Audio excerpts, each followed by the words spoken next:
Hello guys, welcome to East Coding. In this video, we are going to see the lead code problem number 232, implement queue using stacks. Let's get into the problem. The problem statement is, we need to implement a first in first out FIFO queue using only two stacks. The implemented queue should support all functions of a normal queue. So the queue operations are push, peek, pop and empty. So we need to implement the myQueue class, which there are four functions, namely void push, which gets integer as a parameter, and this function push function will push the element x to the back of the queue, and will pop function will remove the element from the front of the queue and return it, and peek function should return the element at front of the queue, and empty function will return a boolean value, that is true if queue is empty or false if queue contains any element.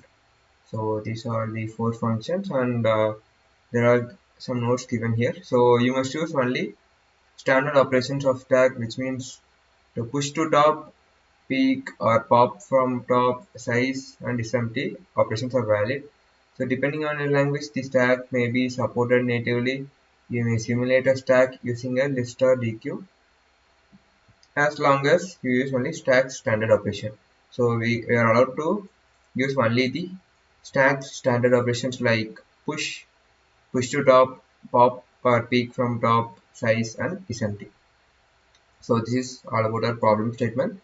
Now let's get on to the problem definition. So the first step to follow to solve any of the problem is to define the problem.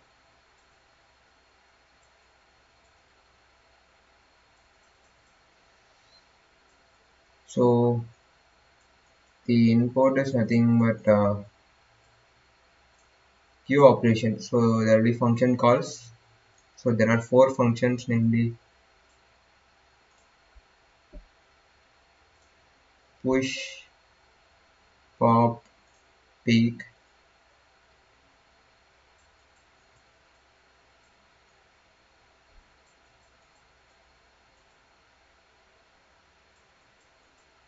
and empty.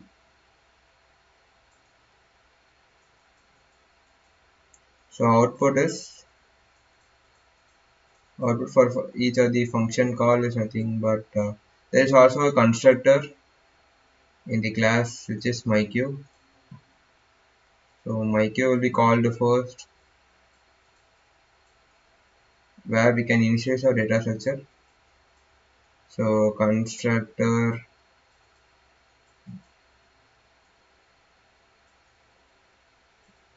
myQueue is a constructor, and empty returns whether queue is empty or not.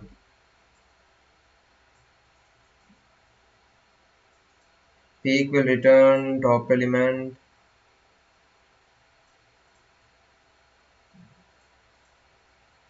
that is front of the queue. So the element at front of the queue is returned, and pop will remove and return top or front element of the queue, and push will insert element at the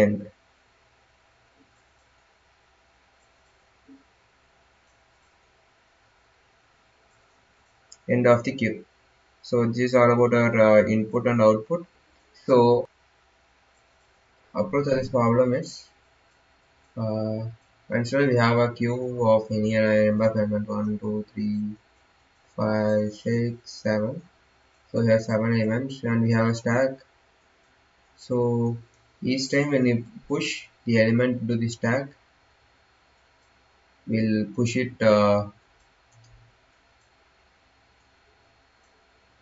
the push operation will be a little bit complex. It's nothing but we will have two stacks, stack 1 and stack 2. When we are pushing an element, let's say we are pushing element 1. In order to push the element 1, what we'll be doing is to insert, we'll insert the element 1 in the stack 2. Sorry, we'll firstly uh, pull all elements, that is pop all elements and insert the element into the stack 2, and we'll push the element into stack 1. So one is pushed. Now we are going to push the second element. So in order to push the second element, we'll pop all elements and store it in the stack 1, and we'll push the element here, and we'll bring back all the elements that is pushed from stack 1. So now the queue, that is the stack becomes 1, 2, and when we reach the third element, in order to push 3, what we'll be doing is we'll pull all elements and insert into the stack 2 one by one, and finally push the element into stack and bring back the elements to the stack 1. So this is the scenario here. So we'll be continuing this for all the elements. So this is the approach we are going to use. So the time complexity of push operation takes go of 1, and other operations, that is pop,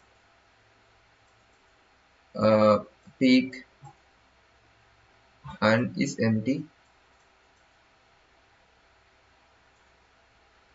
is fig of 1, and push requires time complexity of fig of n, and the space complexity is fig of n, since we use fig of n extra space, that is the number of elements. So this is all about our approach. So let's see the steps to be followed to solve this problem.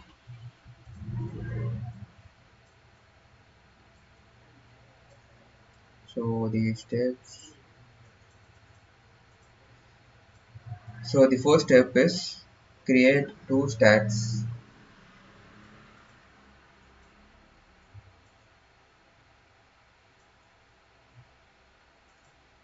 So in push operation, what we'll do is, let's say we have created stacks with name S1 and S2. So ST1, ST2.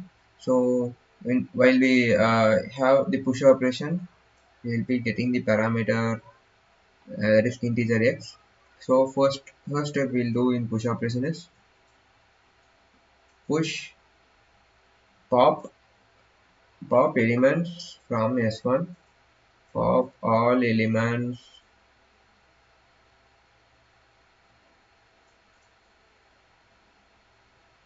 from ST1, that is stack 1, and insert one by one into S2. Insert into stack 2. So after that, push x into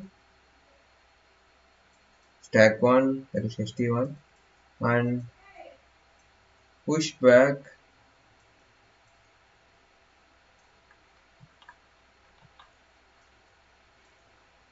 all elements from ST2 to ST1. So this is the push operation which takes big of n time complexity.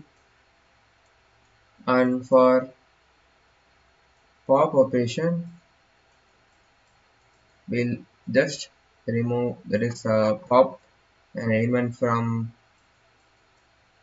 uh, the stack 1 and store it in variable x, and we finally return the x. So in peak operation, we'll return s1's, that is stack 1 st1's peak, and in isEmpty function, that is empty function, which return whether stack 1 is empty or not. Stack 1 dot is empty. So these are the four functions that we are going to implement, and we have the steps ready with us. So the time complexity and space complexity, as I have mentioned, time complexity is we go of 1 for peak, empty, and pop, and we go of n for push. This is all about time complexity, and space complexity is we go of n since we use extra space of size n. So this is all about steps and the time and space complexity. So now let's get on to the coding session. There you will get the clear idea of how to implement these steps. So we'll have two stacks, namely a stack of integer st1 and st2. So while we call the constructor, we'll initialize the two stacks st2 and st1 are initialized inside the constructor. So in push operation, as we have mentioned, what we'll do is uh,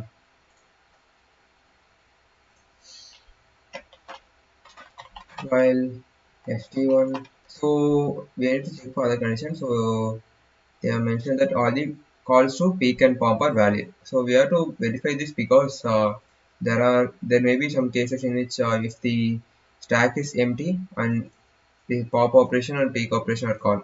In these cases, we need to implement the operations properly. So we need to handle them properly. So but they have mentioned that all the calls to peak and pop are valid. So we don't need to bother about those. So while st1 is not empty,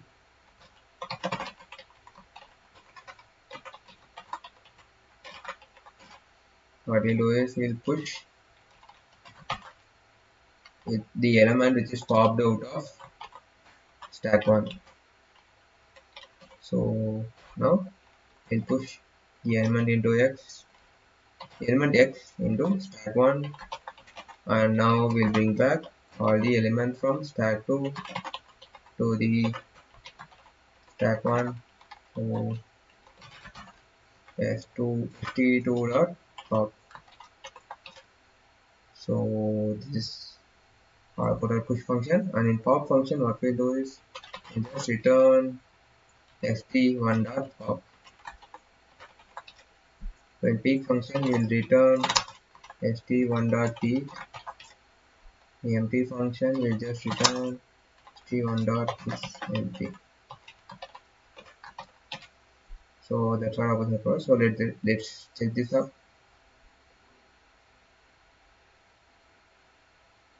Looking fine for sample test case.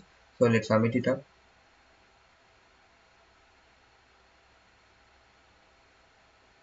Accepted, and that's all about this video, guys. Thanks for watching this video.